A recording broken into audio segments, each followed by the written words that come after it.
ngasigi house ki motion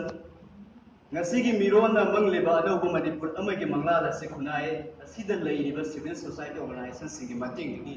mangfaonagani haibani sir akhoi lamdam asida karamba system sanai habada yamuta aijarke sir chief minister lay chin phari home minister lay like takli work minister lay lambi thingi education minister lay koi basali kunoi lora balamdam ne imai be lay kai dori maira haidi ichi jan ke amram lay kai dori wakat mi pham pam le naha ke amram lay kai dori maya ka bisin jak ta tawri kunoi lora balamdam ne aduga amuk se yengse organization ke amram lay kai dori santhang munari la group ke amram lay kai dori fraction group semi asigum loba aduga iram da masina mi gi we lengi police commando ke amram lay mahiroi furi asigum loba kunoi lora balamdam systematic failure oira balamdam asda karauba anouba amagi manglan ngasi mangliba sa base tezari base da hamjeri aduna mosala se ang mukta langani sa amusu yengse sa ngasi ke mosala se da hai asi kari na no tanda civil society organization singi mating de ga basna goes wera ka de ifega sine kari weri ba anouba manipur amagi manglan adu mangfaona gani haibani sa aduna lamoida yen baki taro kai da mungda singak da bagum nasigi civil society organization singha za ba manglaba organization singa sida anouba manipur amagi manglan sinaru ba tara ba di migi manipur wai bagi manglan adu mangfaona bangam gani aduna ma anouba manipur amagi manglan ba sine manglan anouba ba sine fatta bada hakke tukke yai khai tinga ga hai bada kai da mungda mangmang de afaba tauge hai la kunai ga afaba tauge afaba tauge hai bada mangna ba manglan ni aduna mosala se ahang mukta am ka sulale thanjari bani sa yengse International Development Research Center की report की मतुंग इन करी high बड़ी report Singh अदुरे खरा खच्ची खंगा लगा कोई की मणिपुर के सुविशेष से के साल प्राइवेट का मुक्त नहीं न तुरी ये से ममता दलम दम मम सब काय बता रहा बदी अराय ब खुद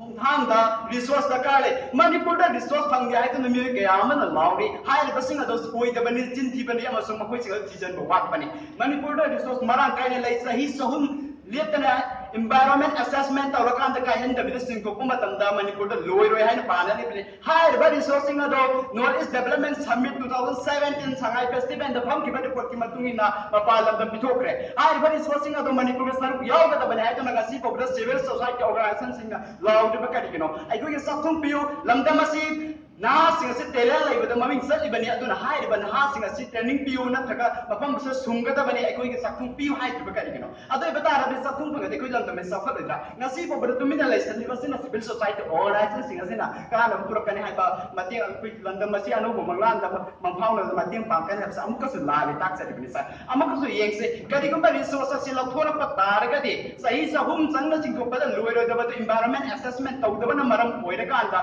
lamdam as da mind point kaya khai la kani mamang takta khaidem ro kon da torom ma tam da mai bom no ma da trai pan ta te trai pa po khai le kuning mu sang ba ke ji kun thata ko khai le hai ba sina to khai la kon no ma da letter khai la ko ma tam da ma du ki kholau ma du ki sai khenga du na miro mi kaya da ngang we ta ba ngang nu bi kaya da soinai ko ra pa ke lamdam ma se soinai ba ma ki manglan do re ma mi na do re sa aduna mosala sa ha no am ko su la le thum jari bani sa am ko su yeng se resourcing a se ma palan da pitho ki bana maram we ka da ma khoi ti paisa mang ga ni hai du na akak na ba matam khara da khanglo lo thor to bani hai ba du ga lamdam asna karam ba lamdam economic perfect zone da lai bana maram we ka da khanglo lo thok ki ta ra ga de manipur hai ba lamdam asa se gaklau na nam thi ki we ha su hainga le ki aduna mosala se lali hai ba singa se tawbi ga no hai da civil society organization singa ho ji ba hai ba le te amma ni ka hai ra su sa adu ko wafam ka amon thambi ra me wafam se ga dul ka ya de civil society organization apa ba thabu khara khara tawi apa ba civil society organization ka yaw we duna yaw dan ba na te yaw ba ta ba ne adu ba hai janing ma te phatra ba nambun turen gi ising da mineral bottle ani o mai tar ka mineral bottle na ising na ta chi le ba ka da mu ta yaro aduna apa ba de khara adun lai ga ni phatta ba ni heli aduna mangla la se mangla la da mating koi roi hai cha ba ni sa adu ka amuka su yeng se hai ba resourcing a selo thong na bagi da makta machine ke amaron tharakani manipur ki pick level masida resource na to eram badi ki 230 resource na tane hai tuna Switzerland da bajum pam mai ba kai mana company mana koi ki hai krabane me ko ko to krabane ado e bata daga je koi na si uri ba siroi sing sang si so platinum uranium matu eram bagi wadi lai rabane aduna hai ba sing a sibu la thong na bagi da makta security force ka amaron thadala kani hai ba security force aduna mamang ta afas pa na sa takiba isi san si bu sarat tam bigi ba mioi ke afe ko ta dal san bigi ba ta makha sa tar ba hai ngai le te aduna hai ba mata masita ngarana ta su parliament anti terror bill pass तौर कहीं चिंगनबदी terrorism ने लौटने की मयोक protest तौर anti terrorist ने लौटने लेते ममांग अपुष्पाद हेन सचिव लाइन लेते लूब तंजा सिविल सोसाइटी ऑर्गनाइजेशन तुम्बसे कदाई तुम्बनो लेट्रब्रा है हंजरी मिस्टर स्पीक सारे खुदांग येंगसे लमतम चौखट एजुकेशन से दरकार ताई मनपुर की एजुकेशन सिस्टम करी प्रिस्क्राइब बुक खरा टेक्स्ट बुक खरा बेस तौर चप मरम emotional question social question quality education हंगरते